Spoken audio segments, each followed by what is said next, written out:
Incredibly mysterious coincidences from history. A German ship disguised as a British ship. Navy units from opposing sides of World War I seized privately owned transatlantic liners as the war started. As an example, Germany gained control of the Cap Trafalgar and painted it in the colors red and black to resemble British commercial ships like the RMS Carmania. The goal was to have a little bit of deception that could help the ship escape unwanted notice or possibly offer the modified spacecraft an advantage in combat. Following that, on September 14, 1914, the false Carmania and the real Carmania clashed. However, the two ships were no longer identical because the British ship had been painted grey by this stage. It is safe to conclude that the deception wasn't very successful. A violent battle erupted, the first between ocean liners, and ended with the Cap Trafalgar sinking in a British victory. In addition, some sources claim that the Carmania had been disguised as the Cap Trafalgar during the conflict. However, this isn't true. Violet Jessop. Violet Jessop may be one of history's luckiest or unluckiest persons, depending on how you look at it. She was a ship stewardess aboard the Olympic when it had collided with the HMS Hawke in 1911. The Olympic was damaged but did not sink, and Jessop survived. Then the Titanic arrived in April 1912. You already know how things turned out, although Jessop did manage to escape aboard a lifeboat. Most individuals would have looked for land-based work at this stage, but not Jessop. She immediately found work as a nurse on the Britannic, Titanic's sister ship that had been converted into a hospital ship during World War I. The Britannic was sunk in less than an hour after an explosion, most likely caused by an underwater mine. According to Jessop's memoirs, she made it to a lifeboat, but once in the water, everyone but her abandoned it because it couldn't get free of the Britannic's propellers. Jessop, who had never learned to swim, eventually followed suit and jumped out of the lifeboat, clearly saved by her life jacket. She lived to be 84 years old. Tsutomu Yamaguchi.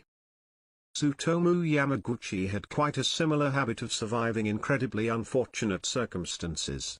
When the first atomic device was dropped by the United States on Japan, he was at work in Hiroshima. Despite being launched into the air by the eruption, Yamaguchi returned to his native Nagasaki after surviving it. In the most unlikely of ways, he somehow found himself there, in the second device's detonation zone. Despite the fact that just a small group of people, like Yamaguchi, were in both eruption zones, Hiroshima and Nagasaki each had an estimated 150 inhabitants on the days of the disaster. Yamaguchi astonishingly made it to age 93. Real-life tragedy echoed an Edgar Allan Poe novel. In his book The Narrative of Arthur Gordon Pym of Nantucket, Edgar Allan Poe describes how the crew of a ship finds itself in a dire predicament when their boat suffers severe damage. The team eventually uses a straw to determine which among them will be the next meal that will keep them alive. Richard Parker is the unfortunate individual in the novel who is stabbed to his demise and devoured. Two of the characters live to be rescued because of that cannibalism. A few decades later, the Mignonette, a real lifeboat, sank in an Indian Ocean storm. The four-man crew managed to escape in a dinghy, but they were unable to stock up on supplies. They once consumed a tortoise, just like the folks in Poe's tale.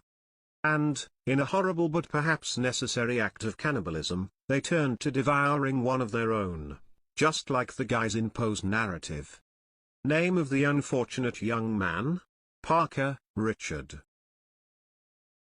Total solar eclipses. Imagine a complete solar eclipse. The moon appears to completely obscure sun. It is a coincidence of time and place that the sun and moon appear to us to be almost the same size. According to astronomer Mark Galloway, the sun is almost exactly 400 times farther away than the moon, and the moon is almost exactly 400 times smaller in diameter than the sun. Each time a total eclipse occurs, everything all comes together to create a truly beautiful sky show. That won't be the case in a few 100 million years, though. According to Galloway, the moon is slowly moving away from the Earth at about the rate your fingernails grow, which means that the moon will ultimately not appear huge enough from Earth to totally cover the sun. And, back when dinosaurs roamed the Earth, the moon would have seemed substantially larger in the sky, eliminating the transient cool diamond ring appearance seen at the edge of